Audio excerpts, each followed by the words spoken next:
disruptions.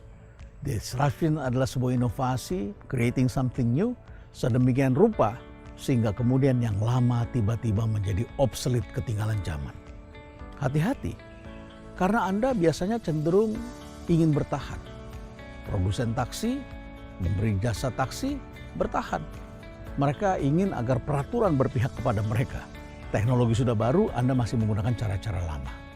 Dan akhirnya konsumennya beralih. Karena hal-hal yang baru ini memang menimbulkan banyak guncangan-guncangan. Lingkungan kita sekarang disebutnya sebagai VUCA, volatility, uncertainty, complexity, dan ambiguity. Banyak hal yang meragukan, tidak bisa Anda baca, ambigu. Kemudian adalah bergejolak, volatility. Tidak pasti dan sangat kompleks hal-hal yang harus Anda pikirkan dewasa ini. Dan disruptions itu banyak terjadi di berbagai sektor karena ada teknologi. Karena jumlah penduduk sekarang telah bertambah 1 miliar setiap 12 tahun. Bahkan menjadi 11 tahun. Kemudian kaum muda sekarang ini telah disebut sebagai Generation C. Mereka sangat kreatif, mereka content provider, mereka sangat dibesarkan dalam iklim yang change, berubah. Dan mereka ini adalah orang-orang yang selalu mendalami hal-hal tertentu secara kreatif. Sudah siapkah Anda sebagai seorang pengusaha? Sudah siapkah Anda sebagai seorang pemilik perusahaan? Sebagai seorang profesional di mana pasar Anda sedang berpindah ke tempat lain? Sudah siapkah Anda sebagai regulator? Sebagai pejabat negara? Ini semua berubah. Pilihannya adalah Anda ingin melayani pasar ini, memberikan ruang kepada generasi muda untuk berkreasi, atau membiarkan mereka menjadi penonton dengan memaksakan mereka hidup dalam regulasi yang kita buat 10 tahun yang lalu. Yang pada saat itu belum ada hal seperti ini. Saya menganjurkan pada Anda untuk masuk ke dalam proses disruptions sebelum Anda being disrupted dan Anda menjadi obsolete, ditinggalkan. Lain dari buku yang saya tulis tahun 2015 berjudul Agility.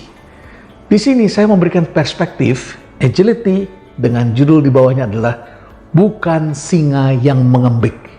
Bukan singa yang mengembik. Anda lihat di sini ada gambar singa.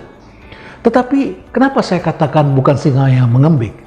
Ini tidak lain adalah karena saya mengutip pendapat dari seorang diplomat Prancis. Charles-Marie du Tollerang mengatakan bahwa 100 kambing yang dipimpin oleh seekor singa akan jauh lebih berbahaya ketimbang 100 ekor singa yang dipimpin seekor kambing. Bahkan Napoleon dulu pernah mengatakan, aku tidak takut, pasukanku tidak takut berhadapan dengan 1000 ekor singa sepanjang mereka dipimpin oleh seekor kambing. Itu adalah singa yang mengembik. Maka buku ini kami beri judul, bukan singa yang mengembik. Kita wajib takut terhadap pasukan-pasukan kambing yang dipimpin oleh seekor singa. Kalau kewirausahaan atau ownership menjadi hal yang sangat mendasar untuk melakukan perubahan di badan-badan usaha milik negara, di sini apapun di luar negeri, maka yang jadi pertanyaan adalah seperti apa karyawan yang kita miliki kalau tidak ada rasa memiliki di perusahaan itu. Perusahaan-perusahaan milik negara kalau dulu dibayarnya dengan upah yang rendah, terima pegawainya tanpa selektif, tidak dilakukan seleksi dengan begitu kuat, kemudian tidak ada pikiran bahwa perusahaan akan rugi dan tidak ada sanksi apa-apa, maka yang terjadi adalah dalam tanda kutip perumpamaan ini pun akan terbentuk. Terbentuklah orang-orang pandai yang direkrut dari berbagai kampus di seluruh Indonesia. Orang-orang terbaik, orang-orang pandai dengan indeks prestasi yang tinggi. Tetapi mereka kemudian menjadi singa yang mengembik. Menjadi seperti seakan-akan seekor kambing. Tetapi akan sangat berbahaya kalau mereka kemudian berhasil mendapatkan seorang pemimpin. Dan pemimpin itu adalah seorang yang dalam tanda kutip menjadi singa. Kambing-kambing itu pun akan mengaum. Menjadi pertanyaan tentunya adalah bagaimana cara kita membukakan mata agar orang lain melihat. Saya sering mengatakan kita harus sering bepergian ke tempat-tempat baru. Dengan melihat di tempat yang baru yang berbeda sama sekali, biasanya kemudian kita akan amazed, akan kaget. Kaget itu adalah awal untuk melihat.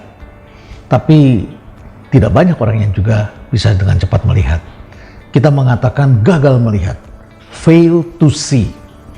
Mengapa manusia gagal melihat? Berikut ini adalah penjelasannya. Pertama, Anda akan gagal melihat kalau Anda kebanyakan cahaya. Kebanyakan cahaya. Bahkan kalau kita motret orang pun kita mengatakan, nggak bisa nih, backlights. Itu artinya kebanyakan cahaya di belakang sana. Kita nggak bisa melihat.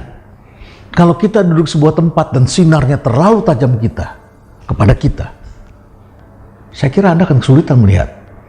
Para artis itu adalah orang-orang yang dilihat. Tapi apakah mereka melihat audiens? Belum tentu.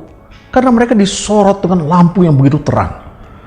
Siapapun yang berada di lingkungan yang sangat terang akan kesulitan untuk melihat.